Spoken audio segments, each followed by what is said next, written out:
Olá, Suzana, tudo bem? Bem-vinda. Oi, boa noite, Miguel. Boa noite, Glauco. Obrigada pelo convite. É um prazer e uma honra estar aqui. Boa noite, Suzana. Boa noite. Suzana, vamos então começar. Vamos começar com esses ataques do Trump ao Brasil. Queria saber a sua opinião. Os ataques vêm escalando e, pelo jeito, não vão acontecer, né? Por enquanto, eles estão na forma de ameaça de tarifas de 50% contra todos os produtos brasileiros. É a maior taxação, ou uma das maiores, ou pelo menos tem alguns países que vão ter 50%, mas entre as grandes economias mundiais, eu acho que o Brasil ficou aí na linha de frente dos ataques do Donald Trump. E, sobretudo, é um ataque político.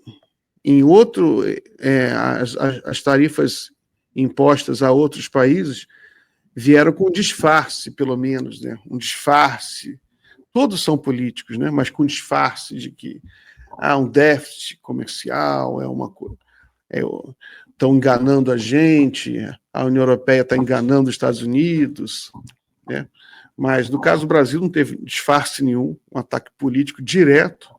Eles querem que o Brasil se submeta às vontades do imperador, Donald Trump. Hoje vieram com um papo, aí está circulando na imprensa um papo que eles querem minerais críticos do Brasil. É impressionante que realmente não estão disfarçando. Né? Mas como é que você leu esse novo momento? Né? Isso cria, né, uma mudança na maneira de muitos brasileiros entenderem a política internacional e pode ser que em 2026 a questão da soberania nacional ela possa ser mais importante do que em outras eleições. Como é que você está vendo isso? Bom, eu, em primeiro lugar, enxergo que isso é um ataque direto ao BRICS, né? Eu vejo como uma combinação de fatores.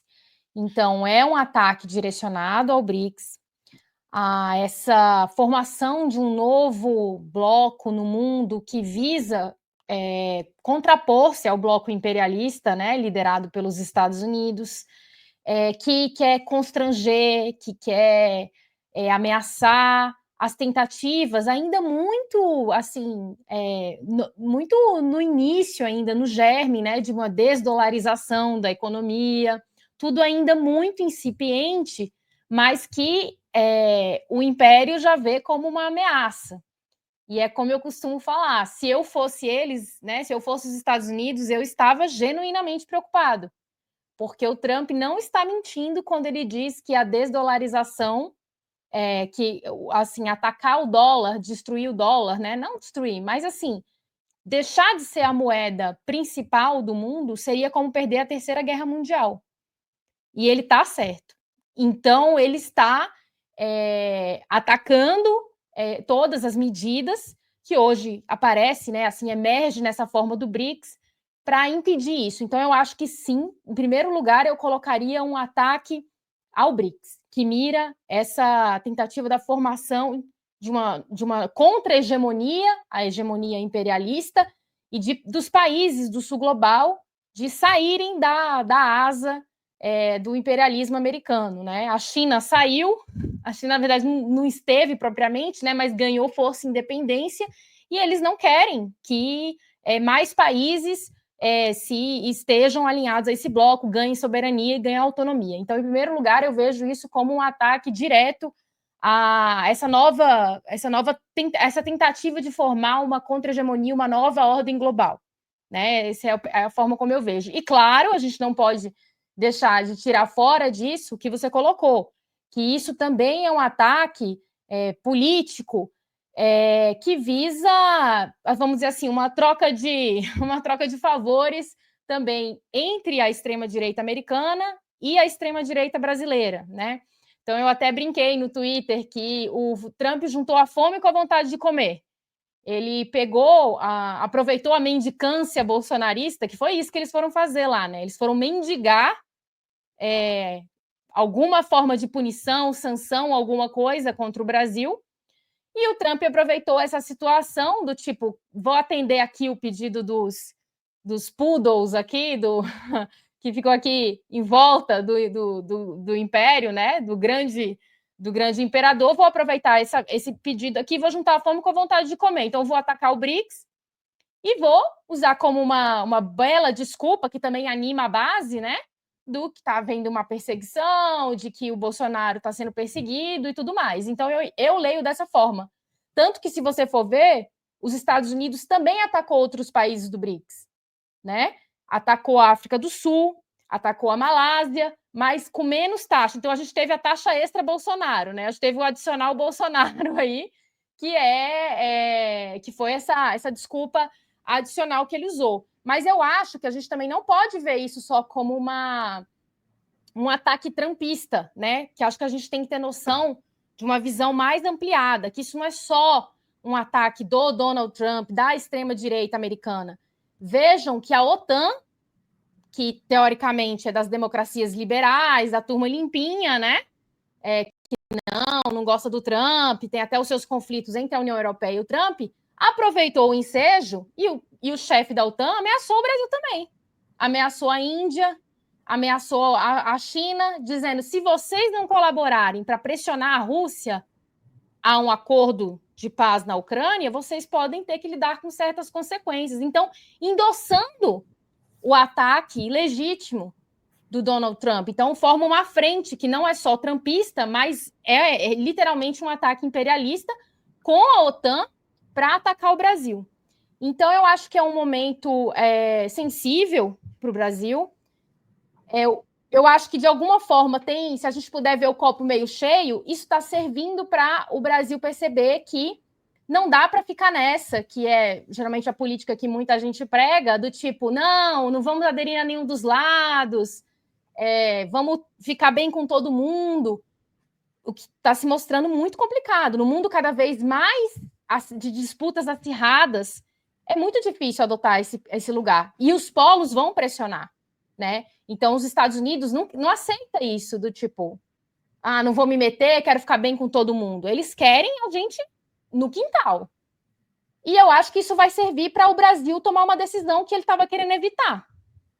Porque, por mais que o Brasil não queira, parece que as forças da história estão empurrando a gente para lá, né? Então, o Brasil está sendo forçado a tomar lado. E eu vejo, assim, apesar dos males, alguns que vêm para o bem.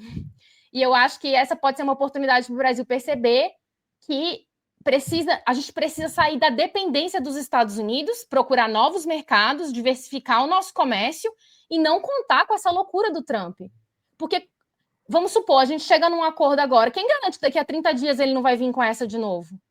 Então, a gente tem que buscar diversificar e sair da dependência e não negociar, não ficar batendo tambor para maluco dançar, entendeu? A gente tem que começar a pensar em como se livrar dessa turma, o máximo possível. É claro que a gente não quer uma guerra, né, direta, mas a gente quer ter mais autonomia e a gente quer ter a nossa soberania respeitada, que é o discurso do presidente Lula, que está muito correto. Então, eu colocaria esses dois elementos como um ataque ao BRICS e um ataque ao Brasil, com essa motivação bolsonarista, né, juntou a fome com a vontade de comer, e também como um ataque que tem intenções que não é só trumpista, que tem a burguesia americana também interessada nisso, por conta da questão da Rússia, que também envolve a OTAN. Então, a gente não pode cair nesse que eu vejo muita gente, às vezes, comentando, tipo, o problema é só o Trump. Não é. Isso é um problema, é uma disputa norte global versus sul global também, que o Trump está pisando no acelerador, né? O Trump ele está fazendo isso com o mundo, ele está expondo todas as contradições. Essa é a vantagem da gente ter um maluco no poder, porque se fosse do Biden, a gente estaria aí achando que está tudo bem e o pessoal passando a mão na gente como eles sempre passaram. Suzana, quando você fala dessa questão, inclusive, né, dos amplos interesses que estão em volta, tem os outros estados, como aqueles que acompanham a OTAN, mas tem também as grandes companhias, né? No caso específico, que inclusive o Trump até cita na carta dele, as Big Techs. primeiro, estão enfrentando dificuldades nas legislações nacionais dos países, no caso do Brasil, não numa legislação, mas nas decisões do Supremo Tribunal Federal, que se dão justamente por conta da omissão do nosso legislativo, e que estavam ali presentes, né, na campanha do Trump, doaram dinheiro, estavam presentes na posse, e tem hoje no governo dos Estados Unidos um aliado muito mais ferrenho do que em outras gestões. Sempre foram aliados, mas agora de uma forma muito mais explícita, muito mais ostensiva. Como é que você vê os interesses das Big Techs também em relação a esse ataque feito ao Brasil? E aí o que você falou também do copo meio cheio, porque eu acho que é uma das raras vezes que eu vejo a questão da soberania digital vir à tona de forma tão forte como nesse momento do Brasil. Então, eu queria que você falasse as duas coisas, o interesse das Big Techs e também esse momento, essas oportunidades que se abrem aqui para o Brasil. Eu acredito que há, sim, um interesse dessas Big Techs nessas ações. Se eu pudesse dizer assim, acho que tem muita gente falando assim, vamos aproveitar esse bonde e tirar a maior casquinha possível. Então, tem muita gente interessada nessas medidas do Donald Trump, né? Assim, já que ele começou, vamos ver o que a gente descola aí. Então, eu acho que as Big Techs estão nessa. Tem uma parte da burguesia americana, por exemplo, que vai ganhar com essa taxação sobre os produtos brasileiros. Tem algumas indústrias siderúrgicas americanas que estão comemorando, porque não vai entrar aço semi-acabado brasileiro. E o que isso significa? Que eles vão poder subir os preços nos Estados Unidos. Isso já foi aferido. As siderúrgicas americanas estão aumentando os preços internamente. Então, na escassez, o que a burguesia faz? Ela aumenta o preço, ela aumenta a margem de lucro dela, para lucrar mais. Aquela lei lá da mão invisível do mercado, não, vai aumentar a oferta, vai nada, o pessoal vai aumentar o preço e vai aumentar a margem de lucro, entendeu? Então, eu acho que tem muita gente aproveitando essa situação para tirar casquinha, e eu vejo que as Big Techs estão fazendo isso, estão aproveitando essa ofensiva trumpista, que é agressiva, que não tem arco-íris, cor-de-rosa, como são os democratas, né? Que a gente não pode esquecer. O golpe de 2016 contra a presidenta Dilma foi feito na gestão democrata. Estavam espionando a Petrobras, a presidenta Dilma, então essa turma não é brincadeira também. No fundo, nos Estados Unidos só tem um partido. É o partido da burguesia, divide entre democratas e republicanos. Um é mais agressivo e o outro é mais simpático, sorridente, fofinho, né? Fala palavras bonitas, que é o que a gente viu em Gaza também, né? A situação, a transição entre Trump e Biden, né? Que nenhum dos dois fez nada para impedir o genocídio. Então, acho que isso diz respeito também nessa questão comercial. Então, acho que as Big Techs, vamos lembrar, que já foram camisa de time dos democratas. Vocês lembram, né? O Mark Zuckerberg, apoio causas das identidades, arco-íris no Facebook, era, assim, 100% Partido Democrata. E eles começaram a ver que essa onda estava indo para o espaço, aí, de repente, começou um discurso conservador, acaba com esse negócio, não vamos mais falar dessas coisas, woke, cultura woke e tal, não sei o que, de repente, eles mudaram da água para o vinho, né? Então, assim, eles vão de acordo com os interesses deles. É assim que a burguesia funciona. Ela muda de time sem nenhum problema. Quem é que vai representar melhor os meus negócios? Então, eu acho que as Big Techs têm um interesse. Esse ataque ao Pix, eu acho que fundamentalmente vem dessas empresas. E também das empresas de pagamento, como Mastercard, Visa. Dizem que essas empresas têm interesse. Agora, as Big Techs têm muito interesse, porque, por exemplo, acho que muita gente já conhece essa história, né? Que o Facebook estava assim, desesperado para lançar o meio de pagamento do WhatsApp. Eles queriam lançar antes, né? Eles estavam a ponto de lançar. Por quê? Porque, no fundo, essas tecnologias, como é que elas funcionam? Quem chega primeiro domina o mercado. Não necessariamente porque você é melhor. Porque aí o cliente baixa o aplicativo, fideliza, você vai mudar para quê? Então, assim, se o WhatsApp tivesse tido sucesso em implementar antes do Pix a forma de pagamento, pode ter certeza que todo mundo hoje estava usando o tal do WhatsApp e pagando uma taxinha. A não ser que o governo aí fizesse o Pix, aí ia ter toda uma campanha de convencimento para falar para as pessoas, olha, o Pix não tem taxa. Enfim, ia ser um esforço. Então, o que o Banco Central, na época, não o Bolsonaro, vamos lembrar que os servidores do Banco Central fizeram, aceleraram o lançamento do Pix e aí dominaram o mercado. E aí, quando o WhatsApp lançou a ferramenta deles, ninguém mais estava interessado naquilo. Todo mundo já estava super ligado ao Pix. Então, eu acho que tem uma intenção dessas Big Techs, porque vocês imaginem o tanto de transações, quantos milhões, trilhões de reais não deixaram de ir para esses 5%, 7%. Porque hoje, qualquer lugar que você vai no Brasil, primeira pergunta que as pessoas perguntam para você é Pix. Você fala que quer passar cartão, o pessoal até fecha a cara. Eu falo isso porque eu vou na feira e o pessoal não quer mais saber de cartão, não. Todo mundo só quer saber de Pix. Nem dinheiro mais. Tinha muito dinheiro na feira. Hoje em dia ninguém quer dinheiro. Todo mundo quer o Pix. Então pegou. É maravilhoso. É um instrumento gratuito. É do povo brasileiro. É patrimônio nosso. E eu vejo que eles têm essa intenção em atacar essa ferramenta porque eles estão perdendo uma margem de mercado aí. Entendeu? Eles perderam uma fatia do mercado deles, do lucro deles, e eles estão aproveitando essa situação para acoplando aí nessa ofensiva do governo Trump para tentar, enfim, um ataque, às vezes inventa uma operação, inventa uma necessidade de bloqueio, que é assim que começa, né? A Lava Jato começou com esse papo também. Escândalo de corrupção, abre uma ação lá nos Estados Unidos, e de repente a Petrobras tem que pagar não sei quantos milhões para não sei quem, e aí aí inventa com história de não, porque teve um escândalo de corrupção que desviou aqui, enfim, eles inventam qualquer coisa, porque a gente sabe que tudo isso é político, não tem nada a ver com tudo isso é inventado. Então a gente nem imagina o que eles podem inventar aí. Quem usar o Pix vai ser punido, empresa tal, se usar o Pix, não vai poder transacionar com os Estados Unidos, a gente nunca sabe o que eles podem inventar. Então eu vejo sim que tem um interesse das Big Techs nesse ataque. Desculpa, Glauco, eu só esqueci a segunda parte da pergunta. Eu embarquei nessa parte do Pix aqui e eu esqueci a segunda parte. Se você puder responder. Não, se isso também abre possibilidades, né? Como você falou do copo meio cheio, da gente discutir questões como a soberania digital, de o Brasil, de repente, se tornar mais autônomo também em relação às Big Techs, não só nessa questão monetária do sistema, como o Pix, mas em outras também, né? Inclusive até questão de data center, que a gente tem discutido aqui, desenvolvimento de tecnologias e plataformas próprias. Sim, isso é um assunto assim fundamental.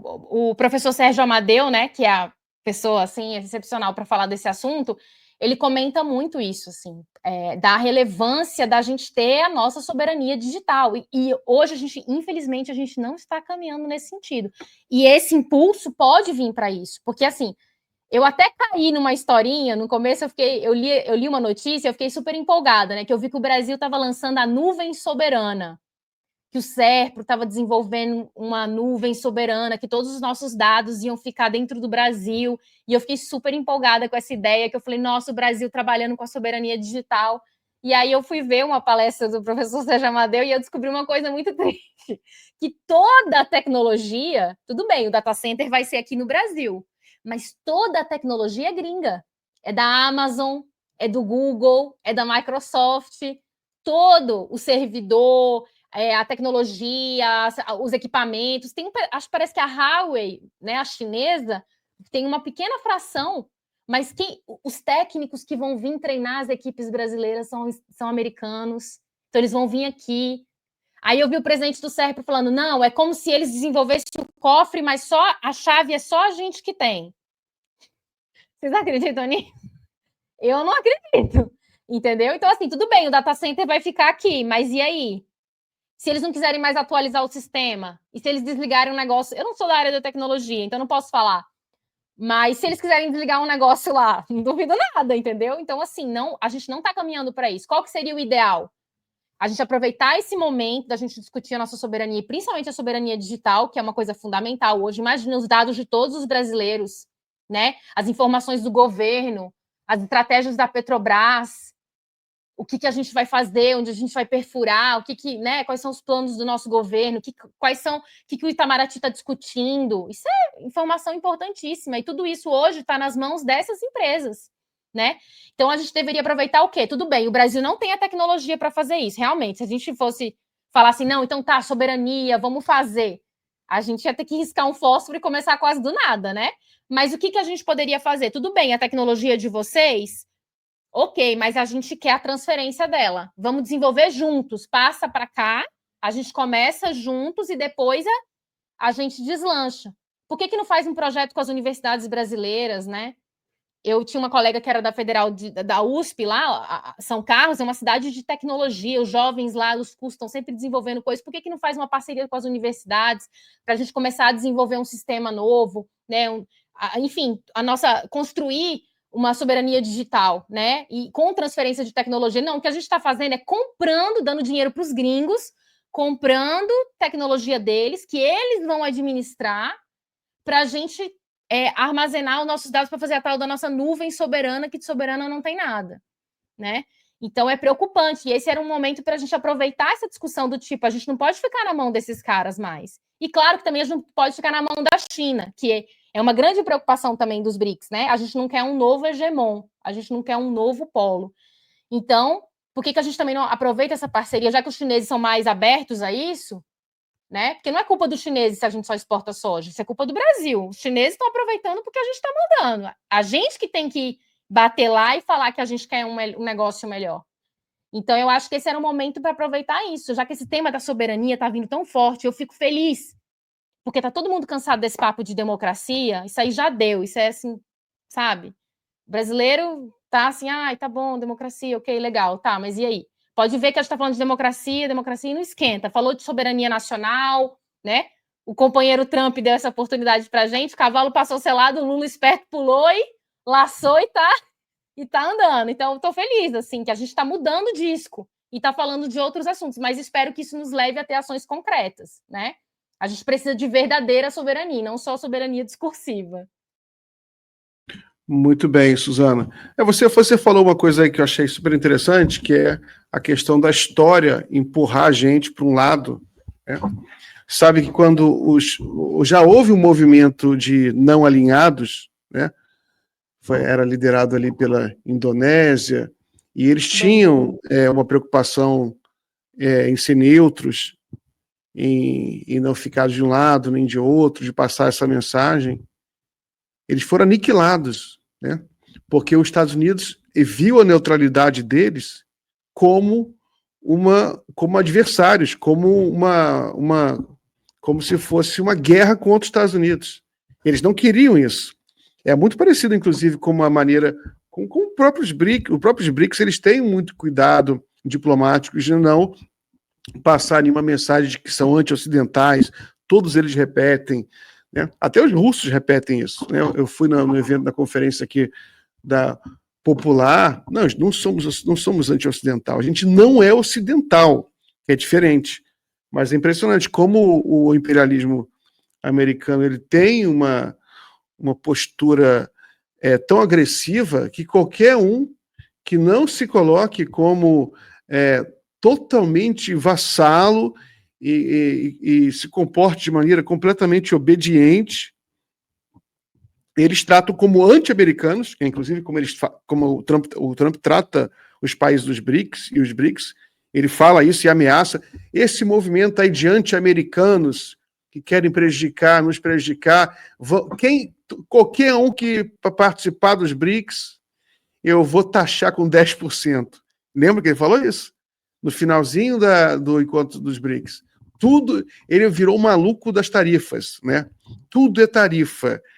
Ele acha que isso aí é a solução para tudo, é tarifar. O que vai explodir na cara dele.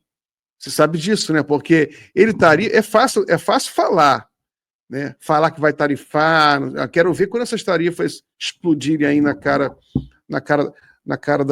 dele, porque isso vai explodir a inflação nos Estados Unidos. A tarifa não é brincadeira, né? Isso aí causa um distúrbio gigantesco no comércio internacional e é óbvio que o comércio internacional já está assim no limite com esse tipo de coisa, muita gente perdendo dinheiro por causa que um maluco, né, acorda de mau humor, resolve tarifar outro país. Até a porta-voz do governo americano, ela respondendo uma pergunta, a porta-voz da Casa Branca, aquela lourinha, ela deixou transparecer, ela falou que, não, o Trump, ele tem um mapa mundi na sala e ele escolhe qual país eu vou tarifar hoje. Ele é literalmente uma espécie de Calígula dos tempos modernos, né? E o instrumento dele, o fogo, o incêndio em Roma, no caso, são as tarifas.